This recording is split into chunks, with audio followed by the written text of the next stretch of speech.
ავტომობილი ძალიან რთული ტექნიკური სისტემაა.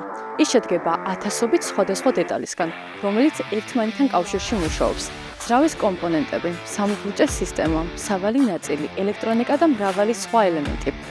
თითოეული ეს ნაწილი ყოველდღიურად იღებს დატვირთვას და სწორედ მათი გამართული მუშაობა განსაზღვრავს, რამდენად უსაფრთხო და საიმედო ავტომობილი გზაზე. ამიტომ, როდესაც ავტომობილის რომელიმე დეტალს ვსვლით, მნიშვნელოვანია არა მხოლოდ მისი ხარისხი, არამედ ისიც თუ რამდენად სანდოა ის პროდუქტი, რომელსაც ვირჩევთ. სწორედ აქ ჩნდება გარანტიის მნიშვნელობა. გარანტია ავტომობილის ნაწილზე ნიშნავს, რომ პროდუქტის ხარისხზე პასუხისმგებლობას იღებს კომპანია. ეს მომხმარებლისთვის არა მხოლოდ ტექნიკური, არამედ ემოციური მნიშვნელობის საკითხიც არის, რადგან როდესაც იცი, რომ შენ შეძენილ ნაწილს გარანტია აქვს, ავტომობილის მართვა ბევრად უფრო მშვიდი და თავდაჯერებული ხდება. თეგეტაში შეძენილ ავტონაწილებზე მოქმედებს გარანტიის სისტემა, რომელიც მომხმარებლის უსაფრთხოებასა და ნდობაზეა დაფუძნებული.